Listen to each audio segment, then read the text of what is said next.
Donc aujourd'hui, l'entendre dire que oui, bu ñu defee lii Sénégalais yi dañuy jéppi, président Bassirou Diomaye Faye, on vous a pas élu parce que on a eu des opposants faibles. Il faut le dire, hein. On a eu des opposants courageux, on a eu des opposants déterminés, on a eu des opposants yoo xamante ni ils étaient prêts à donner leur vie. Loolu moo tax ñun on a fait les mêmes sacrifices que vous. S'il y avait en face de nous des opposants faibles, s'il y avait en face de nous des opposants lâches, man kay sauf j'aurais jamais fait les efforts que j'ai fait pour dégager le régime de Macky Sall. Je l'aurais fait pour mon peuple, mais je l'aurais pas fait pour vous soutenir Yen. Je l'ai fait pour vous soutenir parce que j'ai vu un président Ousmane Sonko qui avait le courage. Un président Ousmane Sonko qui était aussi déterminé que moi. Un président Ousmane Sonko qui était prêt à faire les mêmes sacrifices ou plus que moi.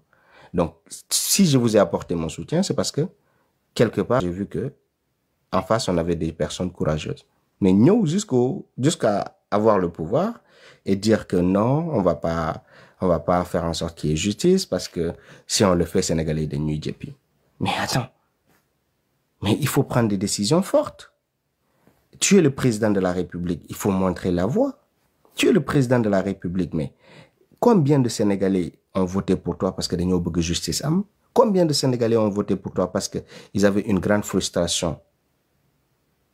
Ils avaient une grande frustration par rapport au massacre qu'il y a eu. Ñaata nit ñoo bëggoon Macky Sall, ñoo génn ci Macky Sall bu ñu gisee le nombre de personnes qu'il a tuées? Combien de personnes? Combien de personnes? Que toutes ces personnes-là qui avaient foi, ils ont Macky Sall, qui se disent, mais ça ne restera pas impuni. Yo, président Bassirou Diomaye Faye. Mais moi, j'ai même honte de mettre tes dires d'hier. Man, j'ai honte de rappeler tes propos d'hier parce que, bon, je fais live YouTube, ma tegar sa waxu dembi, les Sénégalais, ñu am déception, sa côté, ils seront nombreux. Parce que ce discours d'hier, moi, mënuñu toog effacer lolu, justice faut que mu am, on ne peut pas passer ça sous silence. C'était ça ton discours d'hier. Donc, aujourd'hui, quand les gens répètent ça, les gens ne sont pas en train de dire quelque chose que tu n'avais pas dit hier. Ils sont en train de te paraphraser, ils sont en train de te citer, ils sont en train de dire la même chose que toi. Donc, tu ne peux pas venir aujourd'hui nous dire que, waouh, on va Sénégalais de nuit djepi. Parler de réconciliation. Que des manipulateurs sur les réseaux sociaux viennent nous dire, ouais, non, s'il parle de réconciliation, c'est pas dans le sens que vous avez compris. Mais des apprentis manipulateurs. Mais nan nga mëne wax réconciliation avec le régime de Macky Sall? Yo président Bassirou Diomaye Faye rey ñu sa doom, président Bassirou Diomaye Faye rey ñu sa frère, président Bassirou Diomaye Faye rey ñu kenn ci sa njaboot. Ay nit ñu ngi lay déglu, ay nit votel la, ay nit rey seen bopp pour yow parce qu'ils espéraient justice. Nga ñëw ne leen léegi man ce que je vous propose c'est la réconciliation. Il faut qu'on soit cohérent dans ce pays. Il faut qu'on soit responsable dans ce pays. Il faut que au moins on ait un peu plus de dignité. C'est inconcevable d'entendre de tels propos. C'est insultant à la limite pour tous ces morts que de se présenter devant les Sénégalais et de tenir un discours pareil. Nous, ce qu'on dit, El Malik Guénene, ouais, il a prétendu qu'il n'y a pas de problème. Ce que le président Ousmane Sonko nous a laissé comprendre, c'est qu'il y a un détournement d'objectifs. Man, pour me résumer la sortie du président Ousmane Sonko, ça se résume à ça. Il est sorti parce que il veut mettre la puce à l'oreille des Sénégalais pour leur dire qu'il y a un détournement d'objectifs. Président Bassirou Diomaye Faye, voie Boumoudjel, ce n'est pas la voie qu'on a prévue dans le projet. Simple. Aussi simple que ça. La sortie du président Ousmane Sonko, c'est nous mettre devant nos responsabilités, dire que, ah, il y a eu, le projet a été dévoyé. Maintenant, si le projet, désolé, vous me dites ça appel, découper live, donc je peux pas te décrocher. Je suis désolé. Intervenir. Il n'y a pas de problème. Mouna ibil la ligne, on va débattre, il n'y a pas de souci. Mais permettez-moi juste de continuer dans ma... S'il vous plaît. Je disais... Qu'est-ce que je disais, putain? Bref. Je disais quoi? Ouais, par rapport à la sortie du président Ousmane Sonko, justement.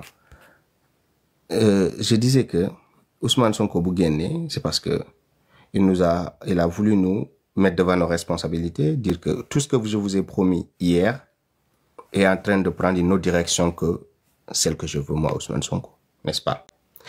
El Malik Ndiaye, président Ousmane Sonko, de le citer comme témoin. On attendait que toi, tu viennes rétablir la vérité. Mais de nier complètement qu'il y a un malaise, de nier complètement qu'il y a un problème, nier complètement que le président Ousmane Sonko a voulu dire ce que tout le monde a compris. Frère, tu ne parles pas des moutons. Man, parfois, je suis désolé de parler ainsi, mais parfois j'ai l'impression que ni jité Pastef ay dof la ñi jappé sénégalais wala ay golo la ñi jappé sénégalais. Je ne sais pas, ils ont fait quelles études pour se penser plus intelligents que les gens. Ils ont quel parcours pour se penser plus intelligents que les Sénégalais. Ils ont quel vécu pour se penser plus intelligents que les Sénégalais. Moi, je me pose des questions. Parce que c'est des fous, des cons, ils ont rien dans la tête. Mais je me pose la question, quelle prétention? Quelle prétention? Mais je suis désolé, mais quelle prétention? Respectez les Sénégalais. Saa yoo leen di wax xam leen ni ñu leen gëdda ëpp xam-xam ñoo leen di déglu saa yoo leen wax xam leen ni ñu leen gën a muus ñoo leen di déglu saa yoo leen di wax xam leen ni ñu leen ëpp parcours ñoo leen di déglu saa yoo leen di wax rek xam leen ni dans cette composition de la population sénégalaise il y a du tout te le Sénégalais par excellence c'est un être très réfléchi, un être très rationnel. Donc arrêtez de vouloir réduire les Sénégalais à des ignorants et à des imbéciles manipulables. C'est insultant pour ce peuple. Non, je vous jure, moi, ça me vexe tellement que vous ne pouvez pas imaginer. Quand je les vois, mais il y a quelque chose qui ne marche pas. Ousmane Sonko génn na wax. Les gens ont compris. Donc, mettez le doigt où ça fait mal. Dites-nous, qu'est-ce qui va changer? Qu'est-ce qui a changé? Et en même temps, je vais vous dire une chose. Le beau discours, c'est pas ça qui va vous donner un deuxième mandat. Je suis désolé, président Ousmane Sonko li mu wax nee na bu fekkee changé woo leen les choses deuxième xawma la doo leen fi toog bay xalaat ay 2050 man waxoon naa ko invité naa le président Ousmane Sonko à sortir. Je sais qu'il m'a écouté. Quelques jours après, il est sorti, il a pris ses responsabilités, il a parlé aux Sénégalais. Je suis peut-être dur avec lui quand je m'exprime d'une certaine façon, mais qui aime bien châtie bien. Ousmane Sonko, si les rares personnes qui l'aiment ne lui disent pas la vérité, on le pousse vers l'impasse. Les rares personnes qui aiment Ousmane Sonko, je vous je vous en supplie, dites la vérité pour Ousmane Sonko. Bu fekkee daf leen di déglu mu koy dégg. Parce que dans ce pays, on a affaire à des gens yoo xamante ni le lèche-botisme a pris ben ascension boo xamante ni benn niveau boo xamante ni benn degré boo xamante ni les gens ne te disent plus la vérité. Président Ousmane Sonko, il faut que mu xam ne les Sénégalais là, s'il n'y a pas justice, man a commencé par moi Kaysof. Wallahi lazim. Je vous le dis très honnêtement, bu fekkee président Ousmane Sonko sax mooy candidat pour que man ma def quoi que ce soit comme effort dina jafe lool lu leer laa leen di expliquer parce que ça serait trahir le peuple sénégalais. Te du président Bassirou Diomaye Faye rek laa ci condamné dama ci boole waale président Ousmane Sonko ñoom ñaar yëpp laa ci boole parce qu'il est trop facile de tout jeter tamit sur le président Bassirou Diomaye Faye, disculper complètement le président Ousmane Sonko de toute responsabilité. Ça quand même ça serait hypocrite de ma part si je le fais. La responsabilité elle est partagée. La plus grande responsabilité incombe au président Bassirou Diomaye Faye parce que moom moo nekk foo xamante ni il peut donner des instructions, il peut faire bouger les choses beaucoup plus vite que le président Ousmane Sonko. Ça, personne ne disconvient là-dessus. Par contre, Ousmane Sonko a aussi une responsabilité boo xamante ni c'est de veiller à ce que leur propos d'hier, président Bassirou Diomaye Faye bañ leen trahir jusqu'à la fin de ce mandat-là. Jusqu'à la fin de ce mandat. Si ce mandat s'écoule et qu'il n'y a pas de justice, ou vous attendez la dernière minute comme le fait Macky Sall pour entamer les choses, pour espérer que oui, les Sénégalais vont dire ah, les choses, on a entamé les choses, ça prend du temps. Vous vous trompez. Vous n'allez pas surfer. Vous n'allez pas surfer sur ça pour gagner un deuxième mandat. Wallahi billahi tallahi, ça ne va pas passer. Je vous assure que ça ne va pas passer. Ça ne va pas passer. Donc, il y a des gens qui insultent. Je me demande, mais c'est quoi le problème? Moi, je parle même pas à vous. Vous êtes là en train d'insulter. Je ne sais pas qu'est-ce qui vous prend. Est-ce que Rengen, est-ce que Sourgen, si vous n'avez pas mangé, réclamez-le au président Ousmane Sonko ak Bassirou Diomaye Faye. Moi, je suis là pour partager mes avis à des gens qui ont la courtoisie de m'écouter, à des gens qui ont la sagesse de débattre avec nous. Si vous n'êtes pas content, ben, vous n'êtes pas à votre place, c'est tout. Personne ne vous a forcé à m'écouter. Voilà. Si vous êtes là pour insulter, vous pouvez aller faire autre chose. Il y a mieux à faire pour vous, non? Bref. Donc, il y a pas de... Vous savez, man, TikTok, je ne maîtrise pas trop TikTok. Moi, je suis plus sur YouTube. Si c'est ma chaîne YouTube, là, ramener. Je peux gérer mes TikTok. Quand tu faisais des lives, des milliers de personnes. Mais des milliers de personnes me suivent toujours, mon frère. C'est toi qui ne me suis plus. Va sur ma chaîne YouTube. Xoolal su may def live YouTube. Il y a au moins 2000 personnes qui me suivent ba tey.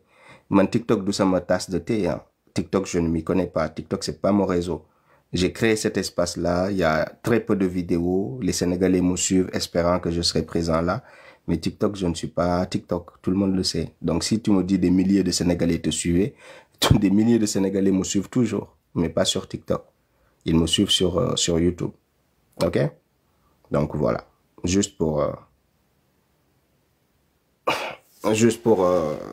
remettre les choses un peu en ordre. Voilà. Donc, je disais quoi? Bref. Vous voyez, ça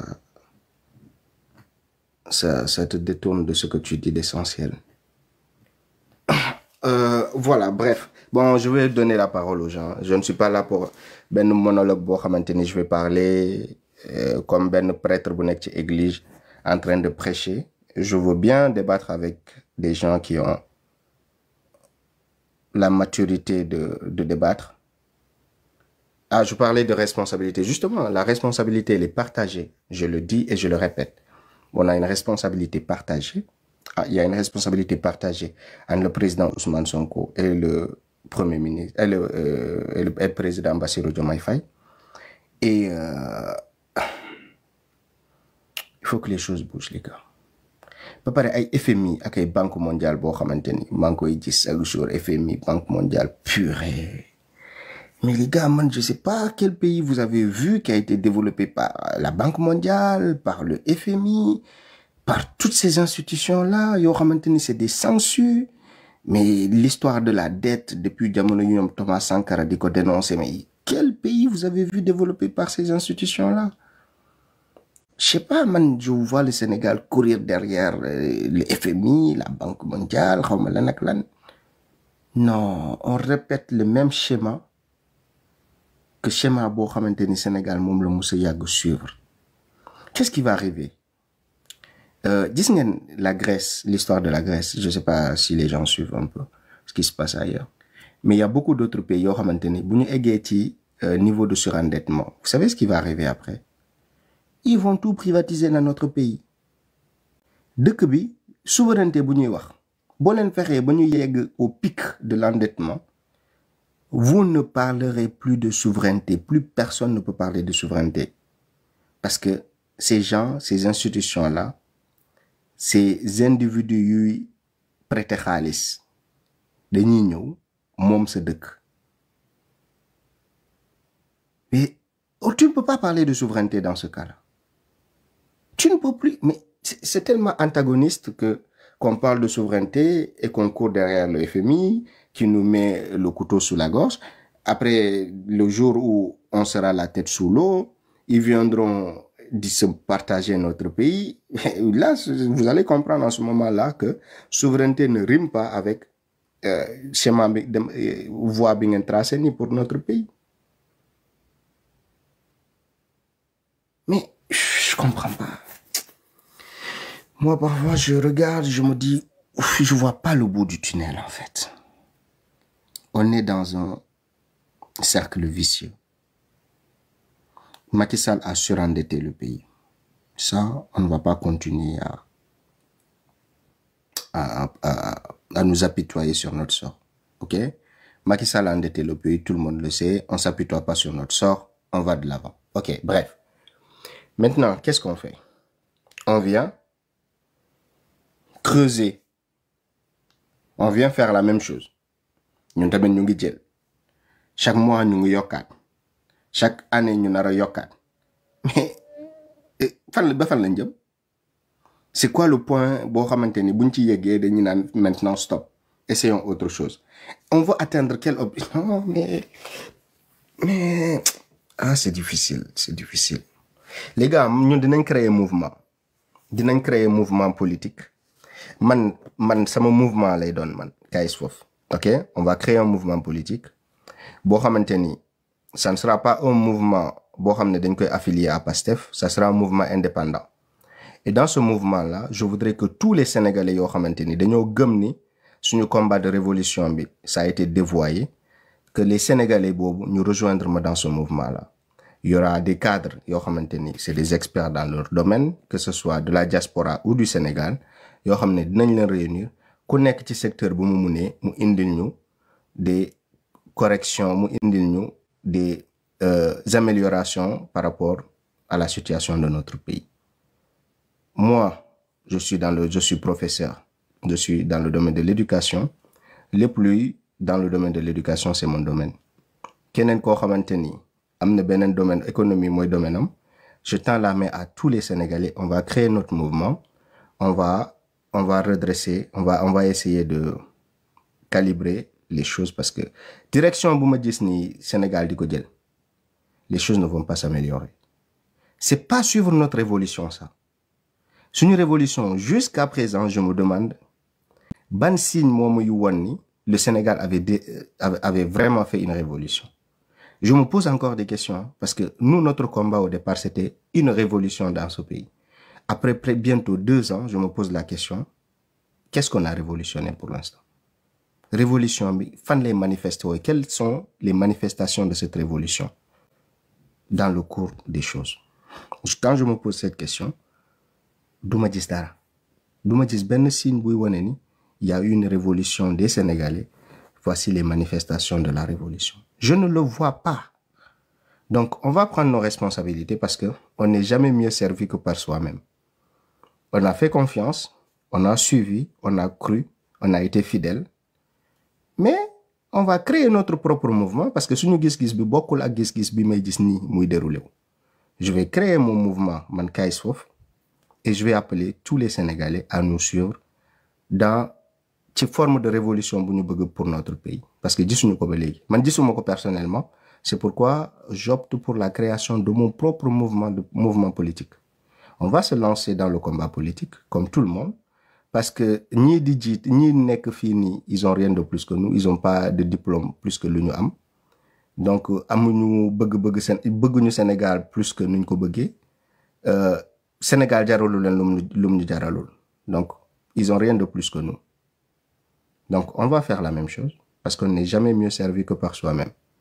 Boy xaar ay nit di def les choses à votre place alors que vous avez des idées qui divergent, jëlé len sen responsabilité pour vous hisser à des niveaux de responsabilité, yo len mëna changer véritablement les choses.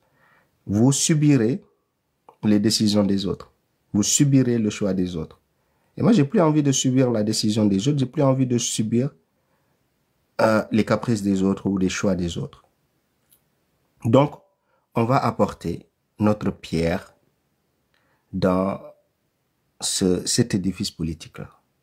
On va apporter sur nos pierres parce que on a des visions yo xamanteni jusqu'à présent lu ñu gis ni méngoowul ak suñu gis-gis ba léegi des na. Man sama gis-gis man lu tax man ma doon dugg ci métro yi di yuuxu di xeex bokkul ak li ma nekk di gis. Mon combat panafricain c'est pas ça. Donc je vais créer mon mouvement politique. Ça ne sera pas un mouvement d'opposition.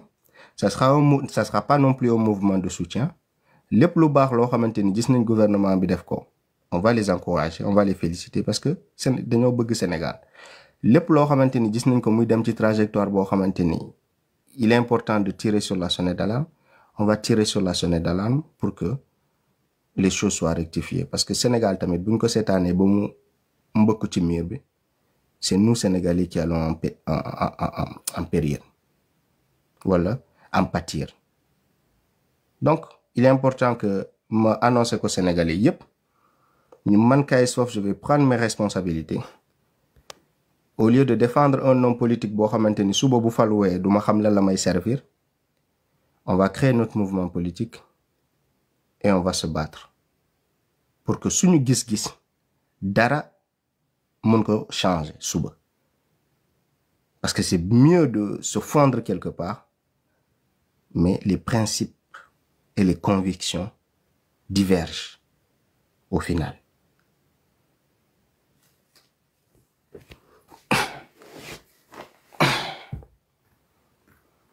Donc, moi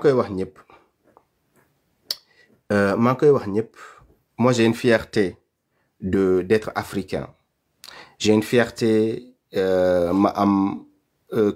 nous reconnaître dans plusieurs pays africains, plutôt que ñi nga xamanteni sen fierté moy nek tuba bi reconnaître len ba jox len li ak li. Président Sénégal yu bari ay français lañ. Sauf président Bassirou Diomaye Faye mom leer na ni nekkuloon français. Kenen ki mom ku fi jóge won yakarna lijjanti won na sax nationalité américaine plus française. Donc beaucoup de gens qui nous ont gouvernés étaient des traîtres yo xamanteni ils avaient d'autres nationalités que africaines. Donc ça n'a pas posé problème dans ce pays-là, mais il est temps que dans ce pays que la jeunesse panafricaine du Sénégal se retrouve dans un mouvement bo xamanteni c'est un mouvement purement panafricain en fait. Parce que le Sénégal, s'il ne peut pas partir seul, Ousmane Sonko a compris, il a commencé à nouer des partenariats avec certains pays africains. Mais c'est pas ça en fait.